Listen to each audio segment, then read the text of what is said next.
여러분, 이 평안하다라는 샬롬이라는 말은 정치적인 안정, 경제적인 굳건함, 또 사회적인 이 문제들이 잘 해결됨이 평안함이 아니고요. 평안이라는 건 헬라어로 에이레네라는 건데 히브리어로 샬롬이라는 건데 하나님이 주시는 평안을 얘기하는 거예요. 어떤 어려운 문제가 있고 아픔이 있고 상처가 있고 육신의 질고가 있고 전쟁이 일어나서 막 쫓겨다니고 두려운데 그 문제가 해결돼서 평안한 게 아니고 어떠한 문제가 있어도 하나님이 내 안에 함께 하시고 할렐루야, 그분이 나와 함께 하심으로 내게 믿음의 소망 가운데 하늘의 소망이 있기 때문에 흔들리지 않는 굳건한 마음, 믿음이 평안함입니다. 그런 의미로 옆에 분에게 다시 한번 인사합니다. 샬롬 하고 인사합니다. 발음을 잘해야지 잘못하면 살롬이 됩니다. 원래 사실 살롬이 맞아요. 여러분, 지난주에 우리는 하나님을 창조하는 예배자로 창조되었고 부름을 받았다라는 말씀을 함께 나누어 드렸습니다. 우리가 이 땅에 온 목적, 이 땅에 태어나 살아가는 목적이 뭐냐? 하나님의 사명자로, 그리고 하나님이 주신 그 믿음의 삶을 살아내는 사역자로. 그러니까 여러분 모두는 다 아포스톨로 특별한 책임과 권능을 받고 위임받아서 보냄을 받은 사람이에요. 그래서 아포스톨로스, 사도라는 표현을 쓰는데 저나 여러분이나 모두가 다 하나님의 은혜 안에서 하나님께 보냄을 받고 또 예수 그리스도의 복음의 증인으로 부름을 받아 세워졌기 때문에 저나 여러분이나 모두가 다 사명자고 또 사역자임을 믿습니다. 그렇게 하나님께 쓰임받는 그릇이 되려면 준비가 되어야 돼요. 준비된다는 말이 무슨 뜻인가? 준비되었다라는 건 훈련받았다라는 겁니다. 아무리 그릇이 많아도 깨끗하지 못하면 쓰일 수가 없어요. 깨끗한 게 뭐냐? 준비됐다는 거예요. 준비되었다. 디모데서를 보면 깨끗한 그릇만이 하나님 앞에 쓰일 수 있다라는 겁니다. 하나님 앞에 예배자로 쓰이고 하나님 앞에 복음의 증인으로 쓰임 받을 수 있는 건 준비되어져야 되는데 준비되는 걸 다른 말로 훈련되었다라고 표현할 수가 있는 것입니다. 예수님을 믿는 사람들은 이 땅에 살아가면서 영적 전쟁을 합니다. 왜냐하면 사단이 하나님 앞에 직면하기를 두려워하니까 예수 믿는 사람들을 다 어떻게 하는 거예요? 잡아 넘어뜨려가지고 자기 종 만들어서 자신을 대신해서 하나님을 대적하게 만들기 위해서 자꾸 예수 믿는 사람들을 어떻게 하냐면 개종시키듯이 자기를 따르고 자기를 믿는 종으로 종살이를 하게 만들어 버리는 겁니다. 그래서 예수 믿는 사람들에게는 이 영적 전쟁이 끊이지 않습니다. 아우, 왜 나만 이렇게 고통을 당하지? 오늘 대표 기도해 주신 장로님의 기도처럼 왜 나는 사망만 있지? 왜 건조한 광야만 있지? 아니요, 하나님을 진짜 믿는 사람들이기 때문에 여러분에게는 영적 전쟁이 우리 앞에 늘 놓여 있는 줄로 믿으시기를 바랍니다. 그러니까 내 앞에 이 영적 전쟁에 이런 터널들이 있고 어려움이 있고 절벽도 있고 골짜기도 있고 산도 있고 있다면 내가 그래도 죽은 믿음? 그러면 살아있는 믿음의 사람이구나. 할렐루야. 그렇게 고백하며 당당하게 맞서기를 예수님의 이름으로 축복합니다. 여러분, 모든 것을 감당하기 위해 또 전쟁에서 승리하기 위해서는 훈련된 병사만이 승리할 수 있고 군대에 참여할 수 있습니다. 이번에 러시아로부터 핵심, 핵 기술 그것을 받는 전제로 해서 이 정은이가 1만 5천 명이 넘는 군대를 파송했지만 그 친구들은요 훈련하러 가는 줄 알았다고 고백을 했어요. 우리는 전쟁하러 나가는 줄 몰랐다. 훈련도 안 된 사람들을 그냥 그리고 죄수들을 끄집어가지고 군복 입혀서 보냈어요. 그래서 다 총알 바지로 만들고 1만 5천 중에 수천 명이 지금 안타까운 죽음을 맞이하는 일이 있었습니다. 여러분, 군대에 가서도 그래요. 훈련받지 않으면 우리가 군사적 전략과 그런 일들을 감당해 갈 수 없습니다. 그러면 그것만 그러냐? 아니죠. 믿음의 사람도 훈련되어 있어야 합니다. 준비되어 있어야 합니다. 훈련받기 싫은 사람, 준비되기 싫은 사람은 아멘을 지금 안 하시는데 훈련되고 준비되어야 영적 전쟁에서 늘 승리할 수 있습니다.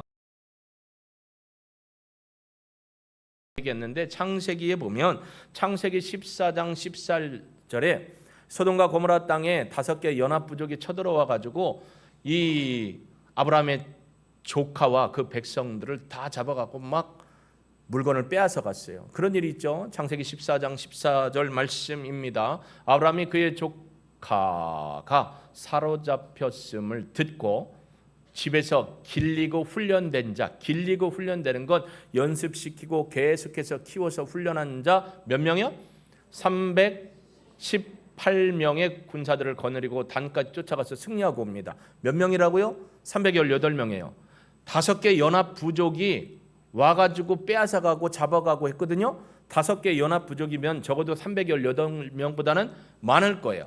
근데 이분들은 훈련되고 길려진 준비된 병사들이었어요. 그 집에 평상시에 노예처럼 집에서 종으로 쓰임 받는 것 같지만 노예는 아니고 종으로 함께 일하는 것 같지만 그들은 병사로서 훈련이 준비되어 있어서 5개 연합 부족과 함께 전쟁을 했는데 이겨갖고 재산 빼앗긴 거 가지고 오고 사람도 살려갖고 온 줄로 믿습니다.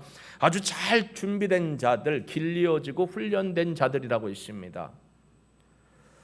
그래서 쫓아가서 구할 수 있었습니다. 이처럼 영적 전쟁을 위해서는 훈련받은 준비된 그리스도 예수의 군사들이 오늘 이 시대에 필요합니다. 수백 명, 수천 명 모이는 교회에서 한 명 성경 통독했다고 시상하는 부끄러운 시상이 아니라 하나님 앞에 늘 말씀과 기도로 훈련받고 하나님을 위해서, 예수를 위해서 언제든지 영적 전쟁을 할 수 있는 능력자로 저와 여러분이 세워져 있기를 주님의 이름으로 축복합니다. 영적 전쟁이 뭘까요? 여러분, 그 사단과의 싸움에서 승리하는 걸 우린 영적으로 성장했다, 영적으로 성숙했다라고 말합니다. 그러면 영적으로 성장했다라는 것의 의미가 과연 무엇일까를 한번 생각해야 합니다. 여러분, 우리는 한 2주 전에 우리가 육신적으로, 지혜적으로, 지적으로, 사회적으로, 영적으로 자라가야 한다라고 했습니다. 예수님도 누가복음 2장 말씀을 보면 키가 자라고 지혜가 자랐다고 했습니다. 그리고 육신도 자라서 어린아이에서 어른의 성인의 모습으로 섰습니다. 자라난다라는 것을 얘기합니다. 영적 성장을 잘 하려면 2가지가 필요해요. 몇 가지요? 2가지요. 몇 가지요? 2가지요. 몇 가지요?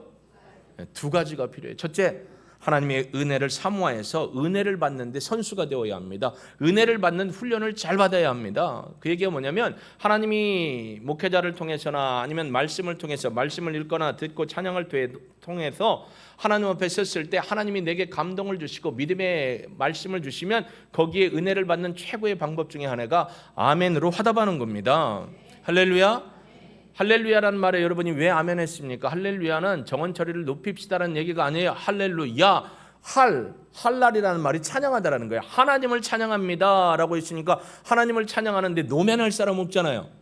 하나님을 찬양하는데 우리 찬양대가 노면할 필요는 없죠. 하나님을 찬양합시다.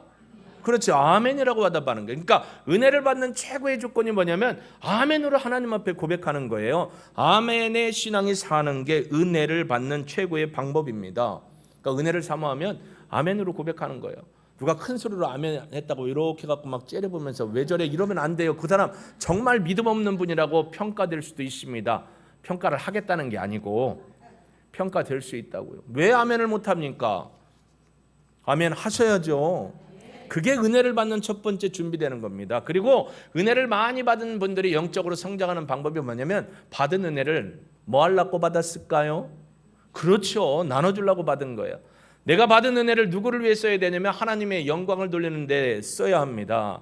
우리 목장 식구들, 선교회 식구들을 섬기는 데 써야 합니다. 우리 이웃을 위해서도 섬기는 데 써야 합니다. 그러니까 결국 영적으로 성장한다는 건 은혜를 사모하여 은혜를 열심히 충만하게 채워 넘치도록 받고 그새 아멘이 죽었습니다. 그리고 받은 것을 나누는 겁니다. 나만 쓰려고 하나님이 주신 게 아니라고요. 나누라고 주신 거예요. 그렇기 때문에 여러분 신앙생활 20년, 30년, 10년, 50년 오래 한 것보다 더 중요한 게 뭐냐면 훈련받아 하나님의 은혜를 받은 걸 나누는 데 쓰는 사람이 진짜 하나님이 찾으시는, 진짜 하나님이 기뻐하시는 믿음의 사람임을 기억하시기를 주님의 이름으로 축복합니다. 꼭 이렇게 축복합니다. 잘 되기를 원합니다. 건강하기를 원합니다. 자식이 잘 되기를 원합니다. 시험에 붙기를 원합니다. 아프지 않기를 원합니다. 여기는 아멘을 하고 하나님의 이름을 높이는 데는 가만히 계시더라고. 그 안 좋은 습관 좀 버리기를 주님의 이름으로 축복합니다. 하나님의 이름을 높이는 데는 아멘으로 고백을 해야 돼요. 신앙이요? 고백 신앙이에요. 예수님이요 신앙을 묻잖아요. 너희는 나를 누구라고 하느냐? 거기가 가이사랴 빌립보 황제의 궁이 있는 곳이에요. 동상이 있는 곳이에요. 그곳에서 묻습니다. 제자들에게 야 너희는 나를 누구라니? 사람들이 나 누구라고 하되 엘리야라고도 하고요. 침례 요한이 죽었다가 다시 살아났다고도 하고요. 막 그럼 하느냐라고 묻습니다. 여러분 예수님을 뭐라고 고백하십니까? 지금은 편안하니까 그렇죠. 감옥에 가둬놓고 너 예수 믿지마 하는데 예수가 누구요? 글쎄요, 잘 모르겠는데요. 그러면 안 되죠. 오늘 우리가 신앙 고백을 왜 마태복음 16장 16절을 합니까? 물론 사도신앙, 사도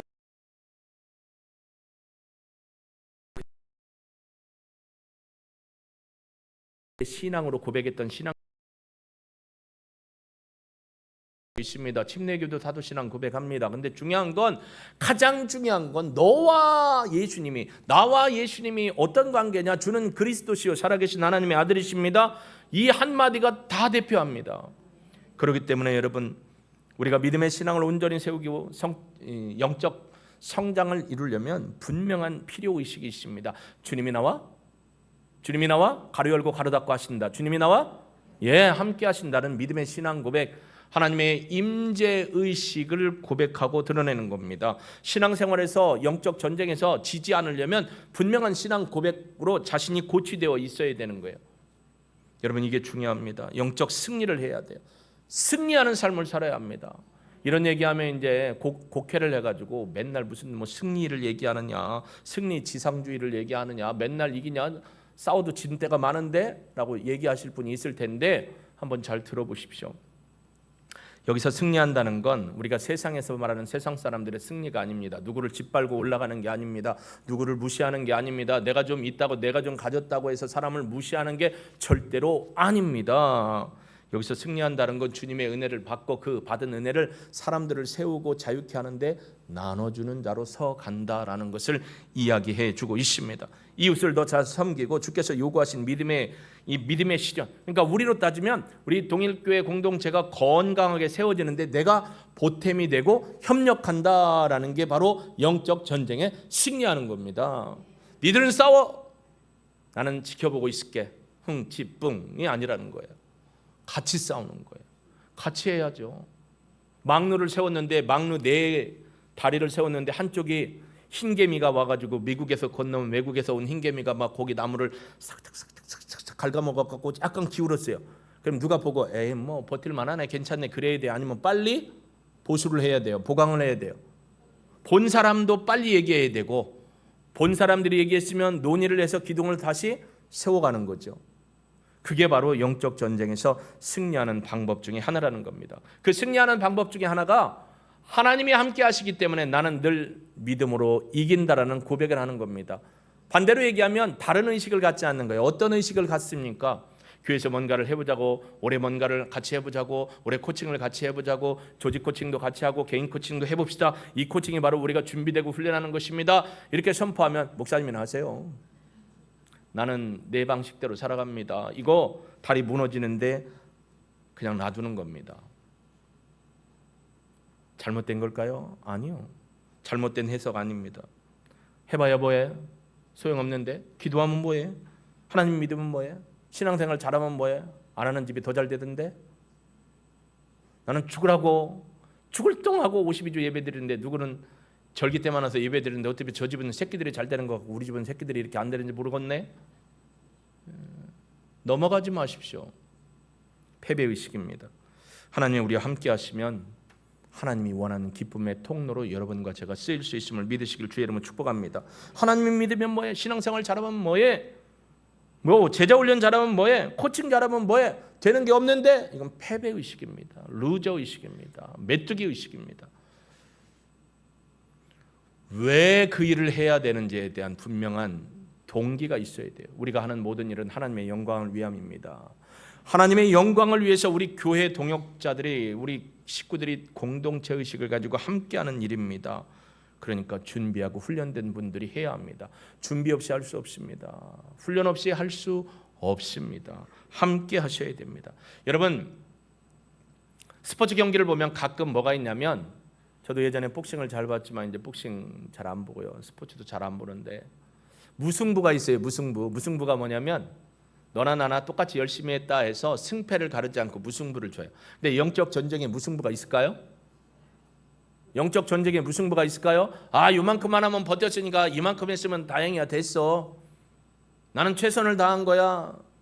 아니에요. 영적 전쟁에 무승부 없습니다. 승리 아니면 패배입니다. 여러분, 이스라엘 백성들이 어떤 의식을 가졌어요? 패배 의식을 가졌었잖아요. 루저 의식을 가졌었잖아요. 여러분, 그들을 하나님께서 430년 동안 애굽이라는 나라에서 잘 어떻게 했어요? 키우고 양육했어요. 사실은 요셉이 갔을 때 애굽의 왕조 18대 왕조는 요셉이 왔을 때 호의적인 관계 가운데 그들과 동역을 했어요. 그런데 왕조가 18, 19 왕조가 확 바뀌어 버리면서 이 백성들에 대해서 새로운 왕조는 어떻게 짓누르기 시작을 했습니다.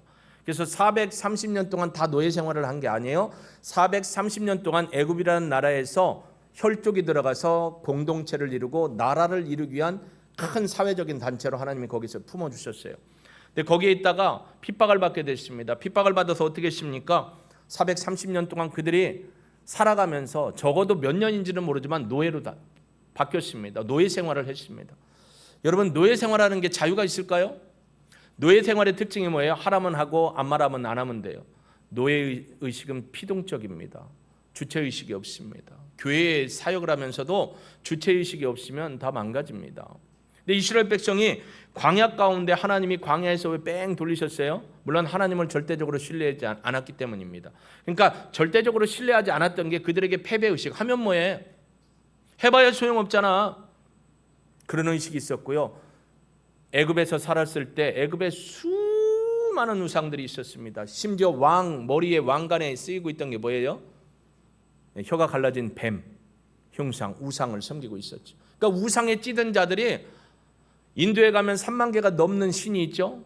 일본에도 1만 개가 넘는 신을 섬깁니다. 그들은 하나님도 그들의 신 중에 하나라고 생각하는 거예요. 아니요, 하나님은 만왕의 왕이시고 만주의 주가 되시고 유일하시고 영원하시고 지금도 살아계신 창조의 하나님이심을 믿습니다. 그래서 그들을 광야에서 떼 빼고 광내는 작업이 뭐였어요? 우상의식 버리게 하고 노예의식 버리게 하고 하나님을 온전히 바라보도록 하기 위해서 그들을 광야로 인도했습니다. 그런데 이스라엘 백성이 출애굽기에 보니까 출애굽기 14장 11절과 12절에 보니까 이런 무서운 얘기를 합니다. 그들이 또 모세에게 이르되 애굽에 매장지가 없어서 당신이 우리를 이끌어내어 광야에서 죽게 하느냐? 어찌하여 당신이 우리를 애굽에서 이끌어내어 우리에게 이같이 하느냐? 우리 죽이려고 여기에 불렀냐? 야, 네가 믿는 하나님이 우리를 죽이려고 여기를 인도한 거 아니야? 왜 이렇게 어려운 것으로 우리를 인도해? 살려준다며? 라고 얘기를 하는 겁니다. 도리어 12절은 이렇게 얘기합니다. 우리가 애굽에서 당신에게 이른 말이 이것이 아니냐? 이르기를 우리를 내버라. 관둬 상관하지 마. 냅둬. 우리 안 가. 우리가 애굽 사람을 섬길 것이라 하지 아니하냐? 차라리 여기서 죽느니 애굽 사람 섬기는 게 낫지. 왜 섬기는 게 종노릇하며 사는 게 낫는데 왜 불러왔어? 라고 얘기하는 겁니다. 애굽 사람을 섬기는 것이 광야에서 죽는 것보다 낫대요. 이게 무슨 의식이에요? 패배의식이죠. 정의식이죠. 왜 우리를 불렀냐 이겁니다. 살도록 불렀는데 죽이려고 불렀냐고 얘기하는 겁니다. 애굽 사람 밑에서 노예로 사는 게 열심히 하나님 앞에 훈련받아서 하나님의 영광을 위해 쓰임받는 것보다 더 낫다라고 생각하는 패배의식, 루저의식이 이들 가운데 있습니다. 사실 오늘 본문 사무엘상 17장에 보면 골리앗과 다윗의 싸움입니다. 어떤 사람들은 골리앗과 다윗의 싸움을 약자와 강자의 싸움으로 봅니다. 그래서 여러분도 어떤 스포츠 경기라 뭘 보면 약자 편을 든다고 약자 이겨 얘기합니다. 네, 여러분, 이건 세상의 관점입니다. 강자와 약자의 싸움의 관점으로 보면 어떻게 하면 약자가 이기지 전략적인 방법과 책략을 찾게 됩니다. 처세술을 구하게 됩니다. 근데 성경은 강자와 약자의 싸움이 아닙니다. 하나님의 백성과 하나님을 대적하는, 하나님의 백성을 대적하는 자의 싸움입니다. 그렇기 때문에 우리가 그런 면으로 보면 안 됩니다. 다윗은요, 양치기 때부터 훈련을 받았습니다.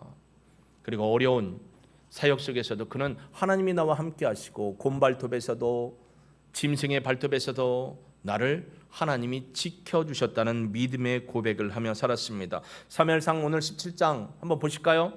여러분, 성경을 보거나 화면을 보시기 바랍니다. 이렇게 얘기합니다. 37절에 여호와께서 나를 사자의 발톱과 곰의 발톱에서 건져내셨은즉, 한 번 그런 게 아니에요. 반복적인 내용을 쓰고 있습니다. 원어는 그러면서 이럽니다. 나를 이 블레셋 사람의 손에서도 건져내시리니. 할렐루야. 내가 여러 번의 환경 속에서 하나님은 나에게 믿음을 주셨고 믿음의 방법을 주셔서 싸움에서 승리하게 하셨고 구원해 주셨다. 지금 이 더 큰 어려움을 만났지만 하나님은 나를 이제껏 훈련하고 준비하신 대로 승리케 하실 줄로 믿습니다. 할렐루야. 이 고백을 하는 겁니다. 그러면서 곰의 발톱과 사자의 발톱에서 보호하신 하나님을 나는 믿는다. 하나님을 찬양한다. 그 얘기는 지금 내가 만난 이 환경에서 하나님을 나를 구원해 주시고 영광 받으실 것이다. 할렐루야. 여러분, 그러니까 문제를 만나면 이렇게 고백을 하면 됩니다. 하나님이 이제껏 나에게 은혜를 베풀어 주셨고 구원을 베풀어 주셨고 작은 신음에도 큰 울부짖는 기도에도 만나 주셨고 은혜를 주셨고 구원해 주셨기에 지금 이 순간에도 하나님이 나를 통해서 영광 받기 위해서 이런 어려움을 주셨지만 능히 하나님이 나를 승리 있게 하시리라 고백으로 나가는 거예요. 처세술이 아니에요. 세상은 처세술을 가리킵니다. 그래서 어떻게 하면 약자가 강자를 이길 수 있을까? 약팀이 강팀을 이길 수 있을까의 방법을 연구하지만 우리는 믿음으로 바라봅니다. 하나님이 함께 하셨기 때문이라는 겁니다. 다윗이 그럽니다. 제가 나가겠습니다. 그랬더니 사울이 그럽니다. 네가? 형들이 그럽니다. 너 여기 뭐하러 왔어? 다른 사람들은 그럽니다. 만류합니다. 근데 다윗이 나가서 싸운 이유가 있습니다. 왜 싸웠죠, 여러분? 그는 하나님으로부터 평소에 훈련을 받았습니다. 준비된 사람입니다. 더군다나 여러분 생각해 보세요. 여러분의 선친, 돌아가신 분이든 지금 살아계신 부모님을 아무 연고 없이 막 까대고 욕하면 여러분 어때요? 의분이 나오잖아요. 떨 수도 있죠. 의분이 안 나면 이건 새끼도 아니에요. 여러분 자식을 누가 아무 연구도 없이 막 함부로 까대고 욕을 해야 됩니다. 나와요 안 나와요? 심지어 하나님의 이름을 욕되게 하는데 다윗이 의분이 나와요 안 나와요? 근데 다윗은 의분으로 싸운 게 아닙니다. 하나님의 영광을 위해 나갔습니다. 훈련되었고 준비되었기 때문에 당당했습니다. 용기가 있었습니다. 두려움을 이길 수가 있었습니다. 하나님을 위해서 간절한 심령으로 이 백성을 그리고 이 백성을 지키시는 하나님을 욕하는 너에 대해서 내가 나간다겠습니다. 여러분 골리앗이요 3척이 넘어요. 한 척이 우리로 따지면 피트 1피트가 15cm에 30cm요 30cm죠? 그러니까 3척이면 뭐야 3구 27이에요 3m 가까이 돼요.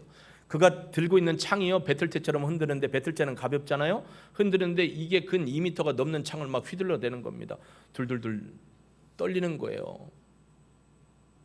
다윗은 뭐라고 하냐면 누구의 이름으로? 만군의 여호와의 이름으로 나간다라고 했습니다. 할렐루야. 그렇기 때문에 승리할 수 있음을 확신한 겁니다. 신앙 훈련이 안 돼 있으면 신앙 체험이 안 돼 있으면 만날 때마다 두려워요. 근데 신앙 체험으로 하나님이 작은 것부터 작은 것 하나하나 골짜기 하나하나 장벽 하나하나 넘어본 경험 가운데 하나님이 나와 함께 하심을 아시고 믿는 분들은 그런 문제가 뭐 어떻게 한다고요? 주님 어찌할까요? 주님 이 경우를 통해서 이 상황을 통해서 어떻게 영광 받으시고 저에게 큰 믿음을 주기 원하십니까? 주의 뜻대로 이루소서. 그렇게 고백하는 게 진짜 믿음의 사람입니다. 신앙훈련이 충분히 되어 있으면 그까이 거 그냥 능히 이길 줄로 믿습니다.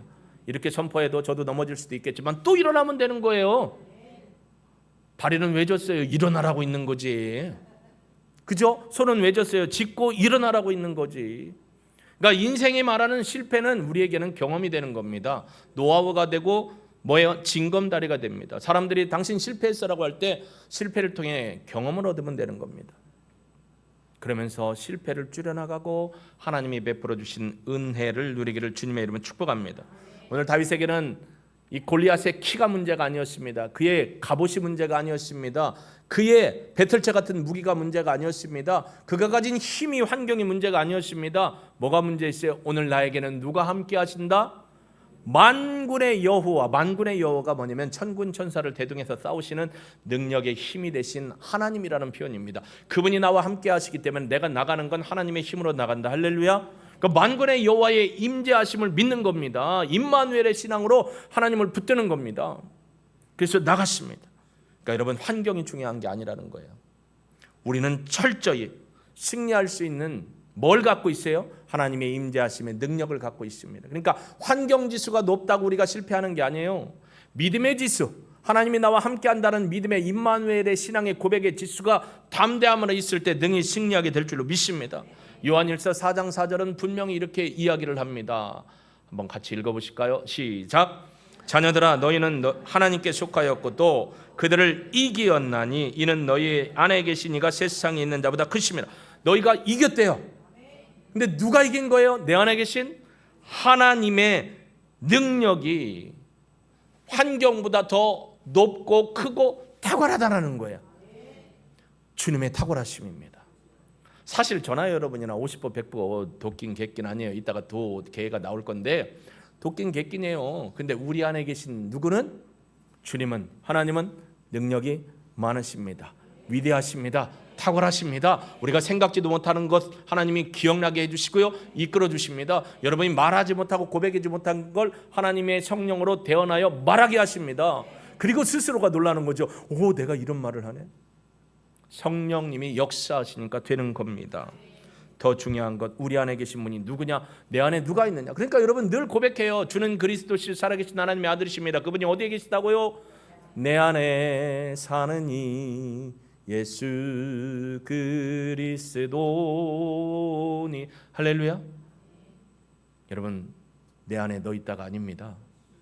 내 안에 너 있다가 아니고요, 내 안에 누가 계세요? 예수님이 계십니다. 그렇기 때문에 능히 이길 수 있습니다. 훈련을 받으면서 하나님의 임재를 경험하지 못하면 늘 패배의식에 삽니다. 이스라엘 백성의 과거가 그랬습니다. 하나님의 임재를 우리의 삶 속에서 확보하고 늘 경험하면서 하나님 앞에 집중하다 보면 하나님의 성령의 충만한 기름 부음을 부으시고 우리를 믿음의 길로 인도하면서 작은 것부터 큰 것까지 다 걸쳐 이기게 하시는 줄로 믿습니다. 미국의 유명한 목회자의 신학자인 달라스 윌라드는 이런 얘기를 했습니다. 저와 여러분처럼 교회에 다니는 그리스도인들, 교회 다니는 교인 중에 가장 불쌍한 사람이 있다. 여러분인지 아닌지 잘 들어보시고 마음에 평가해 보시기를 바랍니다. 달라스 윌라드는 이렇게 얘기합니다. 패배주의 신앙으로 살아가는 그리스도인들을 가리켜 참으로 불쌍하기 그지없는 그리스도인이다. 이 세상에 제일 불쌍한 사람이 누구냐? 예수님을 믿고도 하나님의 임재의 지수가 너무 약해서 날마다 마음이 간당간당하고 불안한 사람이다. 하나님이 나하고 함께 하시나? 하나님이 오늘도 나하고 함께 하시나? 엊그저께는 나랑 함께 하시는데 오늘은 안 하시는 거 아니야? 그래서 막 어떤 일을 만나거나 어떤 상황이 급작스럽게 생기면 어떡하지?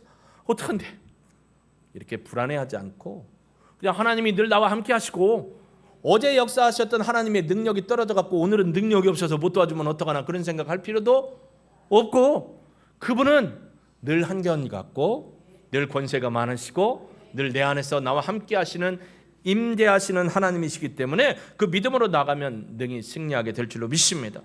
여러분, 제일 무서운 건 하나님이 나에게서 떨어져 갔다, 하나님이 나에게 없다라는 게 제일 무서운 건데 그건 불신입니다. 예수 그리스도를 믿는 믿음을 주신 이후 예수님은 성령을 통해 우리 안에 함께 계십니다. 함께 하십니다. 눈을 뜨시고 함께 한다고 고백해 보십시오. 함께 하십니다. 다윗이요, 잘 나가던 사람이에요. 잘 나갔던 사람입니다. 근데 사무엘하 11장에 보면 밧세바 사건으로 곤두박질을 칩니다. 근데요, 1년 동안, 근 1년 동안 10개월, 1년 동안 숨겼잖아요. 누가 알까 말 못하게 막 해놓고 숨겼어요. 하나님께서 나단 선지자를 보내줘. 이놈의 시끼, 내가 기다려줘도 이렇게 도통 찾아오질 않고 회개를 안 하네. 나단 선지자를 통해서 죄를 짓고 했습니다. 그때 다윗이 고백한 게 뭐예요? 하나님이 나를 어떻게 징벌하실까 두렵다. 하나님이 나를 어떻게 책망하실까? 내 명예가 떨어질까 두렵다. 그게 두려운 게 아니었어요. 다윗이 정말로 두려워했던 게 뭐죠? 시편 51편에 뭐라고 해요? 정직한 영을 내게 주옵소서. 주의 성령이 내게서 떠나가지 않기를 원합니다. 하나님의 임재가 끝나면 패배라는 걸 알기 때문에 하나님의 임재하심이 떠나갈까 봐 두려워했던 것을 우리는 봅니다. 여호와의 신이 내게서 떠나지 말게 하옵소서. 주님, 정결한 영, 정직한 영을 내게 허락하여 주옵소서. 떠나지 말고 내게 함께하여 주옵소서. 하나님의 임재가 있으면 담대해집니다. 하나님의 임재가 있음을 확인하면 믿음의 말을 하게 되어 있습니다. 장애물이 있어도 통과하게 되어 있습니다. 내가 하는 게 아니고 주님의 권능의 손이 함께 하시니까. 여러분 믿으시죠? 한국교회 문제입니다. 우리 교회 문제 없습니까? 문제 있습니다. 많습니다. 그러나 더 큰 게 있습니다. 하나님의 임재를 통해 우리가 함께 기도하지 않고 하나님의 임재 앞에 진정으로 예배드리지 않고 예배를 평가하는 자로 있거나 그 예배함 가운데 하나님의 은혜를 사모하지 않고 오늘 목사님 넥타이하고 깔이 좀 많네, 목사님 머리가 긴데, 목사님 왜 이렇게 얼굴이 시커멓대 등등. 제가 연구를 해봤어요. 내가 왜 이렇게 시커멓지? 내가 동남아를 여행하고 놀러 다닌 것도 아닌데 우리 아버지가 낳기를, 아니 하나님이 낳아주시기를 구릿빛으로 낳아주신 것도 있는데 여기하고 너무 달라요. 그래서 내가 간이 문제가 있나 물어보는 사람마다 만날 때, 목사님 간이 어디 아파요? 어디 몸이 약한 거 아니에요? 그건 아닌데 왜 이렇게 얼굴이 시커매요? 그래서 나도 왜 시커먼지 몰랐어요. 그런데 방법이 아니라 해답을 찾았어요. 엊그저께 목회자 모였는데 그분이 하는 말이, 목사님 강단에 있을 때 선크림 발로? 선크림을 왜 발라요? 내가 놀러 가요? 강단에 혹시 서치 있어? 서치? 목사님만 비추는 등? 예, 있어요. 5개나 있어요. 근데 하나는 고장나가지고 안녕하십니까 못하고 4개만 있어요. 그 서치가 빛을 이게 비춰서 태운다는 거예요. 몰랐어요. 그래서 오늘 스틱으로 선크림 바르고 왔어요. 뭐 지나갔어도 할 수 없어요. 원래 저는 구릿빛이고 기름져서 이 신방 다닐 때 이 차에 반사돼서 들어온 빛으로도 많이 타요. 믿든지 말든지. 근데 타요 진짜. 근데 이게 그렇더라고요. 그래서 발라봤습니다. 한번 발라보려고요. 예. 중요한 건 그게 아니에요. 내 안에 주님이 함께 하신다는 믿음입니다. 이 믿음이 있을 때 우리는 하나님 앞에 거룩한 임재에 쓰임받을 수 있습니다. 어떻게 그 임재 지수를 확인하며 훈련받을 수 있을까요? 준비될 수 있을까요? 저는 코칭이라고 분명히 얘기합니다. 코칭은요, 나이 많은 사람이 나이 적은 사람 가르치는 신앙적 가르침이 아닙니다. 멘토링이 아닙니다. 나이가 많든 적든 나보다 신앙이 연륜이 크든 적든 성령님이 계시고 성령님 안에 서로 공감하고 나누고 격려하고 위로하는 시간들입니다. 이게 개인 코칭입니다. 성령님의 기름 부으심이 있기 때문에 그 코칭은 깨지지 않습니다. 그리고 조직 코칭 또한 마찬가지입니다. 성령님이 우리 믿음의 식구들을 함께 영적으로도 지적으로도 신체적으로도 관계적으로도 성장해가고 성숙해갑니다. 그래서 뭐가 생기냐면 내공이 생기는 거예요. 영적 싸움에 승리할 수 있는 내공. 어제도 청년 리더십들하고 전도사님하고 개인 코칭한 것 나누는데 코칭을 통해서 받은 유익이 뭐라고 생각하십니까? 또 이 오늘 나눔을 통해서 5글자로 한번 나눔의 시간을 표현해 보세요 하는 시간을 가졌습니다. 여러분, 코칭은 내공입니다. 준비하는 시간입니다. 훈련받는 시간입니다. 성령으로 채워지는 시간입니다. 우리는 어떤 실질적인 목표 데이터를 원하는 게 아닙니다. 성령 안에서 은혜를 누리며 살아가는 것을 경험하는 것입니다. 그런 사람들이 풍부할 때 히브리서 11장 38절에 있는 것처럼 이 세상이요 그 믿음의 사람을 감당을 못합니다. 한번 읽어보실까요? 이런 사람은 세상에 감당하지 못하느니라. 그들이 광야와 산과 동굴과 토굴에 유리하여 있는 믿음의 사람들이요 광야에도 쫓겨나고 토굴에도 가고 염소털 양털 둘러쓰면서 일하다가 로마 군사가 잡으러 오면 막 굴로 들어갑니다. 사람이 보면 비참해요. 실패자 같아요. 근데 뭐라고 하나님이 평가합니까? 이런 사람은 세상에 감당하지 못하느니라. 영적으로 준비되어 있고 훈련되어 있는 사람은 세상에 절대로 감당할 수 없다고 합니다. 준비되고 훈련된 사람, 코칭을 통해 여러분이 일어서야 합니다. 믿음의 사람으로 내공을 키우고 성령의 임재하심 속에서 성장하고 성숙해서 어떤 영적인 환난과 역경이 와도 그 환경에 넘어지지 않고 믿음으로 고백할 수 있는 하나님의 사람으로 저와 여러분이 서갈 수 있기를 예수님으로 축복합니다.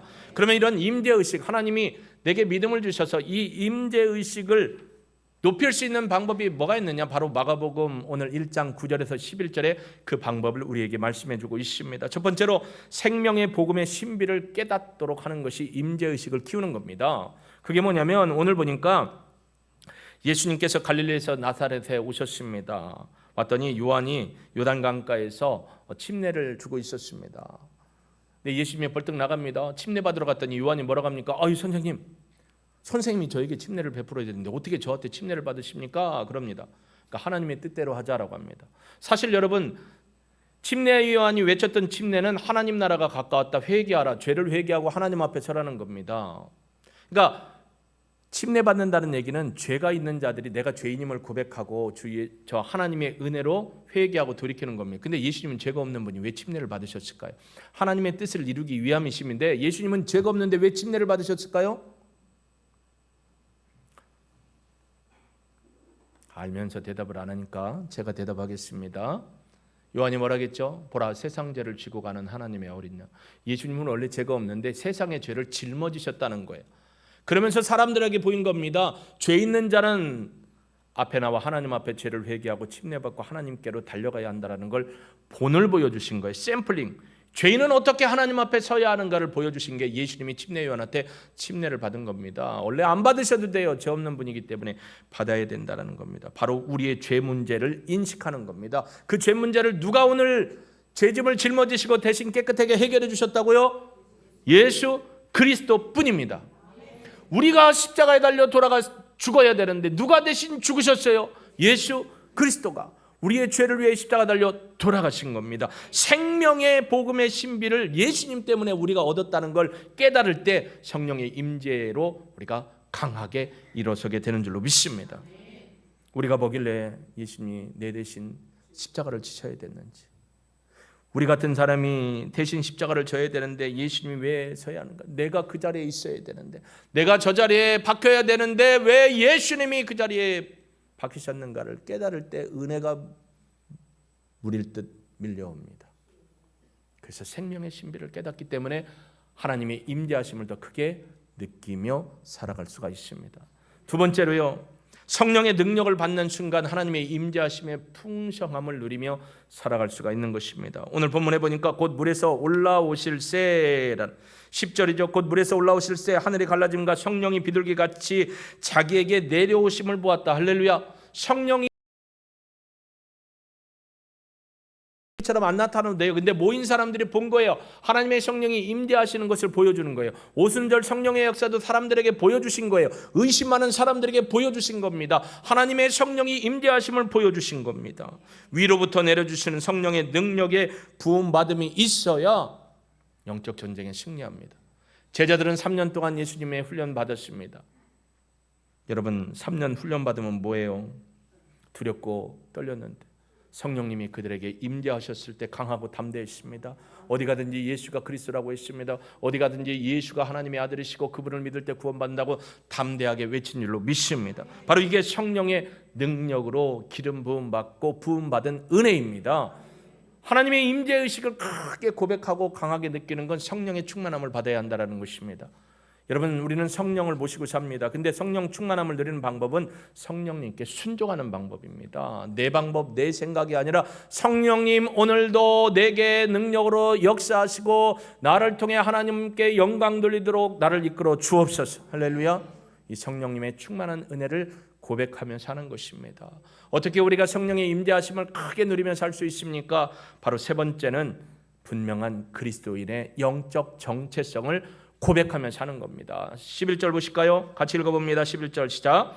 하늘로부터 소리가 나기를 너는 내 사랑하는 아들이라 내가 너를 기뻐하였노라 하시니라. 하나님이 분명하게 눈으로 보여주시더니 귀에 들려주십니다. 이는 내 사랑하는 아들이고 내 기뻐하는 자라라고 얘기하십니다.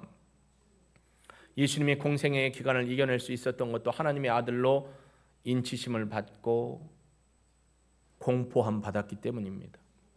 누가 여러분을 향해서 이렇게 얘기하죠. 예수 믿는 사람 오네? 좀 비꼬면 아이고 예수쟁이 오네? 그러면 좋아하셔야 돼요. 저 인간이 오늘 신밥을 먹었나? 왜 나를 보고 그냥 내 이름을 부르든지 친구라 가지 무슨 놈은 예수쟁이, 야 한번 붙어봐! 이러면 안 되시고요. 여러분 인정하는 거예요. 예수쟁이 오네, 예수 믿는 것 오네 하면 감사하다고 고맙다고 그러세요. 그러면 그분이 뭐가 감사해? 나 비꾼 건데. 아니 네가 나를 인정해 줬잖아. 고마워. 야, 안 믿는 네가 나를 인정해 줬으니 하나님도 너를 인정할겨. 할렐루야. 분명한 믿음이 있어야 합니다. 여러분이 누구라고요? 하나님의 자녀입니다. 아들이고 딸입니다. 나는 누구인가? 영적 질문을 했을 때 나는 그리스도인입니다. 누구야? 어디 있느냐? 주님 제가 여기 있습니다. 인수가 어디 있느냐? 주님 제가 여기 있어요. 정수가 어디 있느냐?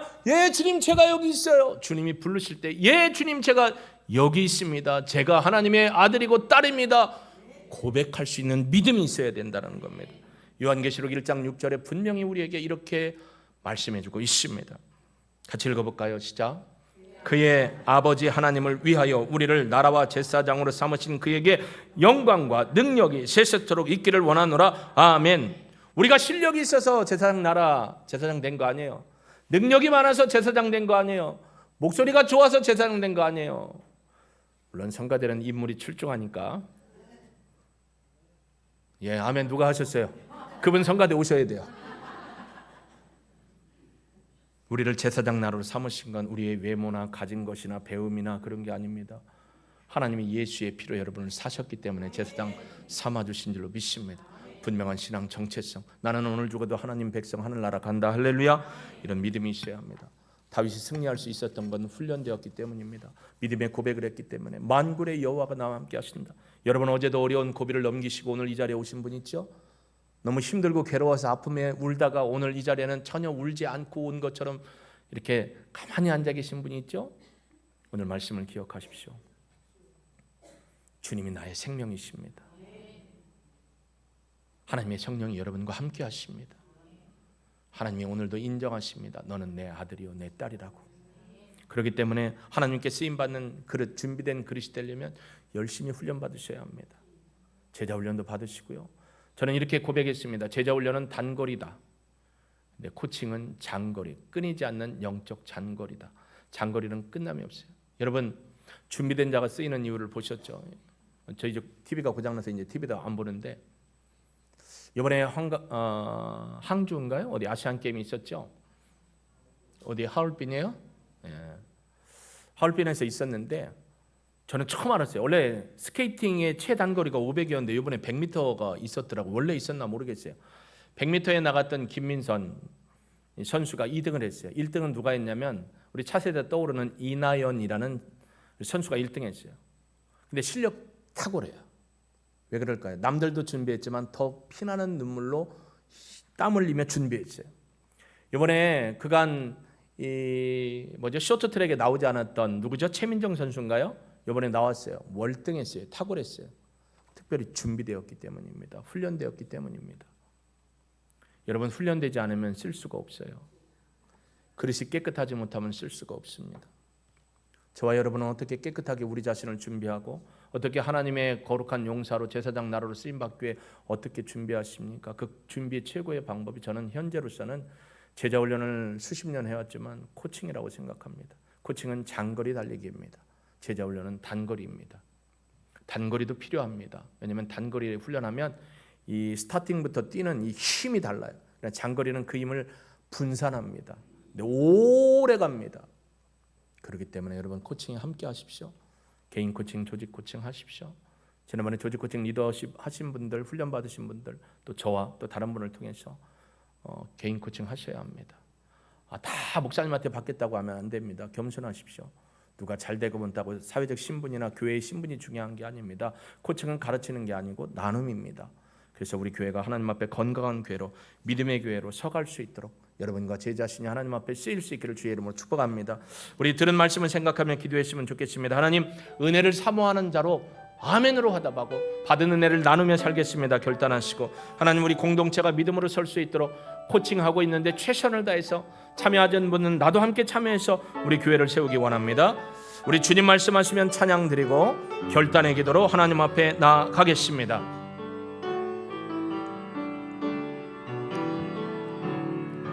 주님 말씀하시면 내가 나아가리다. 주님 뜻이 아니면 내가 멈춰서리다. 나의 가고 서는 곳 주님 뜻에 있으니 오 주님 나를 이끄소서. 주님 말씀하시면 예 주님 내가 순종합니다. 내가 나아가리다. 주님 뜻이야 내 계획을 포기하겠습니다. 내가 멈춰서리다. 나의 가고 서는 곳 주님 뜻에 있으니 오 주님 나를 이끄소서. 뜻하신 그곳에 나 있기 원합니다. 이끄시는 대로 순종하며 살리니 연약한 내 영혼 통하여 일하소서. 주님 나라와 그 뜻을 위하여 뜻하신 그곳에 나 있기 원합니다. 이끄시는 대로 순종하며 살리니 연약한 내 영혼 통하여 일하소서. 주님 나라와 그 뜻을 위하여 오 주님 나를 우리 결단의 기도로 주님 앞에 나아갑니다. 예 주님, 온전히 주님 앞에 순종하며 믿음의 모습으로 내 계획과 내 뜻이 아니라 하나님이 부어주시는 임재의 능력과 믿음으로 생명의 복음의 기론이 생명의 씨앗이 내게 있고 성령의 충만한 은혜 가운데 내가 살아가고 하나님 앞에 온전한 믿음의 모습으로서 하나님만 성령 충만을 받고 하나님의 아들 딸이라는 분명한 의식을 가지고 믿음에 순종하며 살아가기를 원합니다.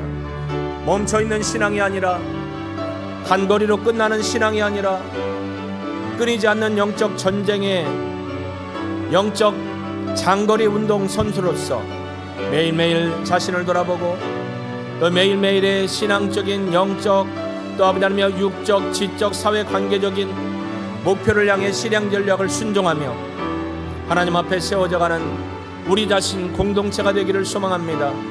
몸된 교회를 건강하게 세우고 몸된 가정을 건강하게 세울 수 있는 이 코칭을 통해서 우리가 하나님 앞에 훈련된 준비된 그릇으로 주님이 언제든지 쓰시고자 하는 그때에 쓰임받기를 원하오니 주여 우리를 거룩한 믿음의 용사로 세워주옵시고 예수 그리스도를 위한 훈련된 준비된 군사로 사용하여 주옵소서. 우리가 주님 앞에 나아갑니다. 믿음으로 성숙하고 성장하여 영적 전쟁에 승리하기를 원하오니 몸된 통일교회 코칭과 개인 코칭, 조직 코칭을 통해서 합력하고 빠지신 분들도 합력하여 선을 이루어 하나님의 교회를 세워가게 하옵소서. 능히 이루실 하나님, 우리의 결단의 기도를 지키시고 보호하시고 인도하여 주옵소서. 감사를 드립니다. 예수님의 이름으로 기도합니다. 아멘.